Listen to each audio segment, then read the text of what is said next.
Let's start with the most preferred outdoor situation, which is cloudy day. You may think and expect that I would say sunny day, because you have more light and you can keep your ISO in your camera as low as possible, giving you the most crisp image possible.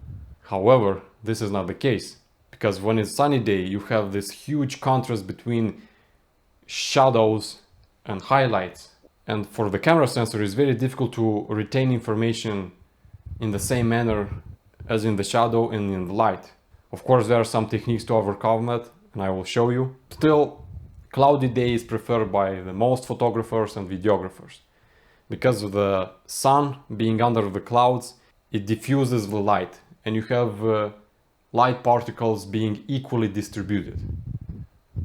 And the harsh shadows just disappear. You just have this constant good colors everywhere.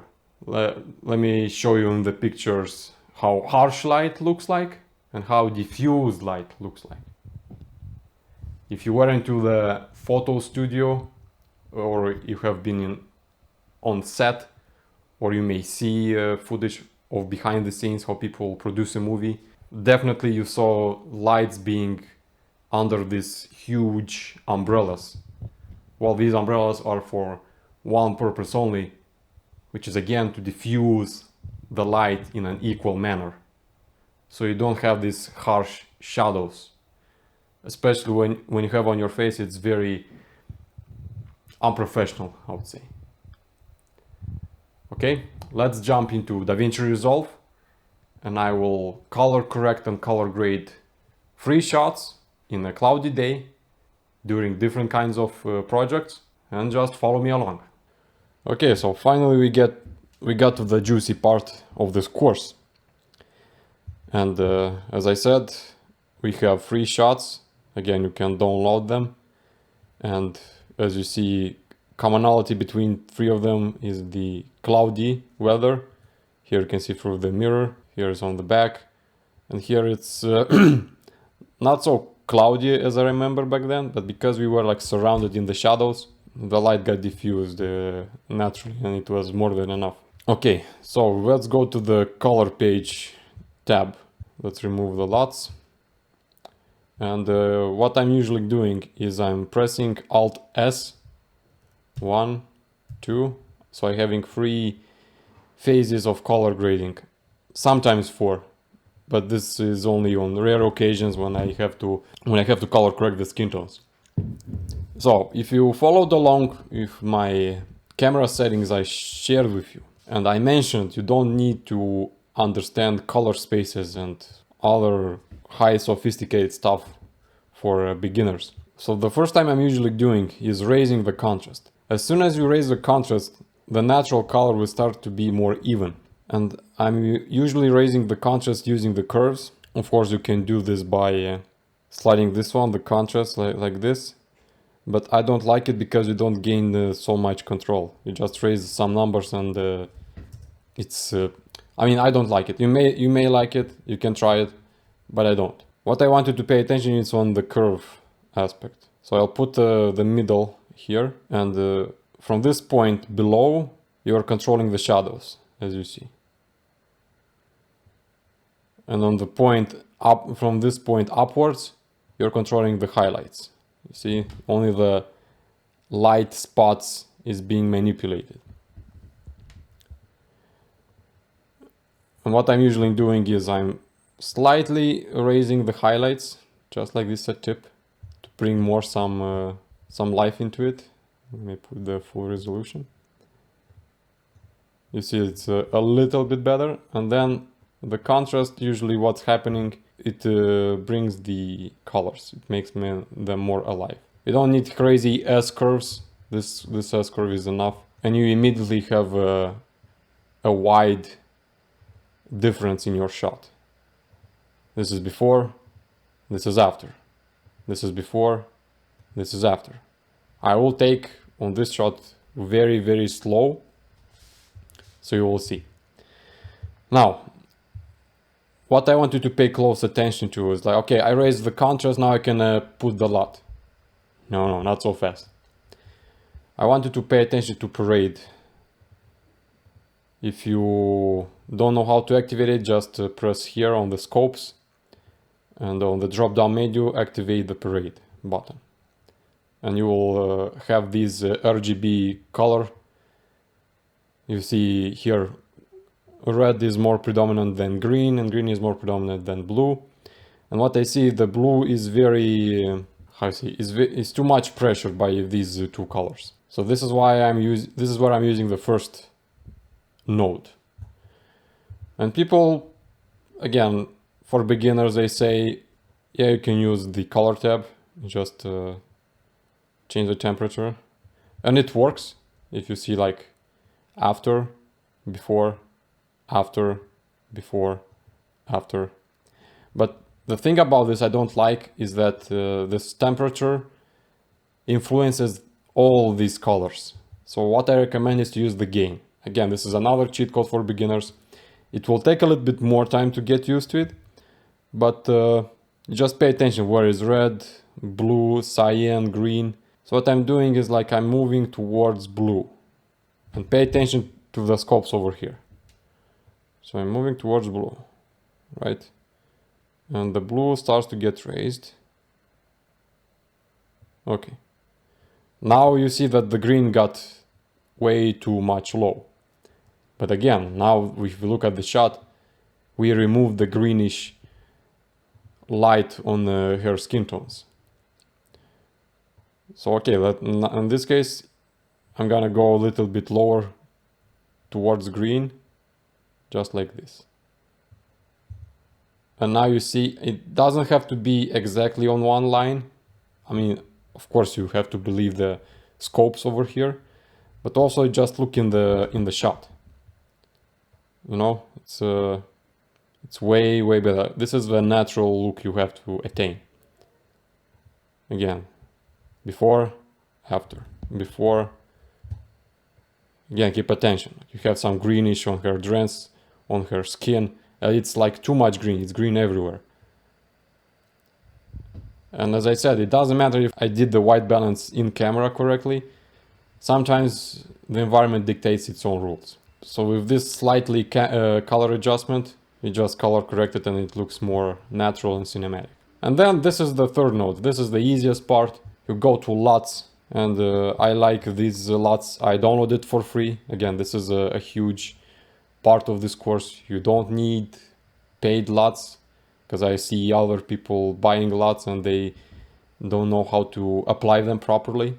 Even though you can see some YouTube courses telling you about this. But my way is like I found it's the easiest, and it doesn't give you a lot of headache. So you just, I mean, the cool thing about DaVinci, you just put your mouse and you see the shot immediately being changed to how it should look like. Okay, this is like more dramatic one. You just have whites and reds being activated. It's more vintagey. Yeah, you just like look and see what do you prefer the most. For example, this LUT I will not use because it makes the skin tones pretty much orange. And even though if you may like it, like, okay, I like it, right? But it messes up the skin tones. What I usually do is I make another tab, another Alt-S, and I'm going here to this pointer, click on the skin, then press Shift-H, and you see the colors that it picked up. Get to plus, and you have to get the full range of the skin tones. So after I apply this LUT, you see that the skin looks like, I don't know what to say, it's too much red mixed with brown, and it's not natural. Of course, if you have a different kind of intention in mind, be my guest. But this is not the natural skin tones, which may happen. Like you may have different kinds of LUTs, and it will mess a little bit with your skin tones. What I recommend is to go to activate vector scope here, and I want you to activate this line over here. This line represents the range where the skin should be. To activate it, just go here and put this show skin tone indicator. All right. And if you look closely to the scopes over here, you see that it's not going towards this line. It's going more up. And in most cases, what I'm doing is I'm using this gain slider. And I'm trying to see, I'm moving a little bit up left, like this. Now I see it's like it resembles a little bit more of a skin color. Before, after, before, after. But now it's too saturated. And what I'm doing is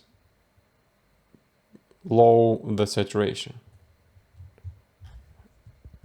And voila, you see here it's on the same line on the vector scope that is directing. And yeah, this is the natural skin color. Again, before, after, before, after. Or if it's too complicated for you, then of course pick a different kind of LUT. For this scene I picked this one, because I wanted to have rich greens, okay? Good. Now let's go to the next shot. In this case, I will do the same thing, guys, but it will not take me so long to repeat, because again, with practice, a lot of practice, you will get a second feeling of how it should be done. Okay, let's activate parade, go 3 nodes. Let's increase the contrast, a little bit of highlights. Going back to shadows. Okay, again, same situation.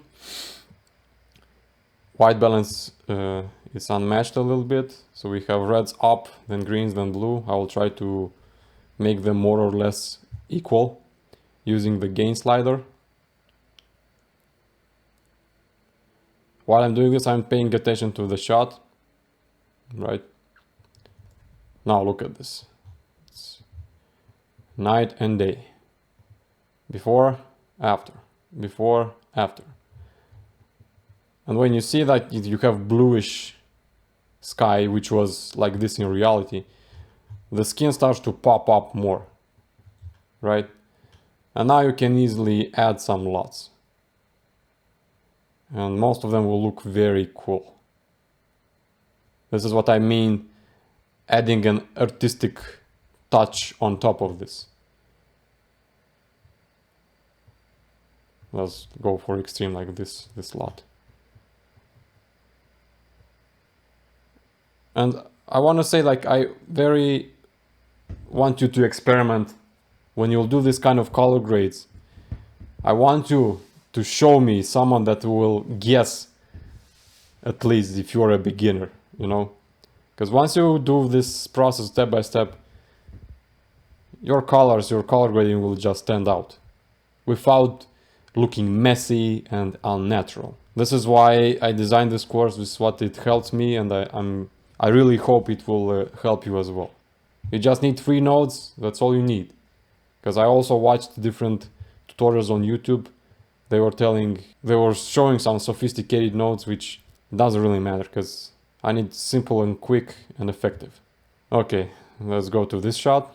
Let's pick a different frame. Okay, this one's better. 1, 2, 3. Same thing, guys. A little bit raising the highlights, just a little bit. Lowering the shadows. All right.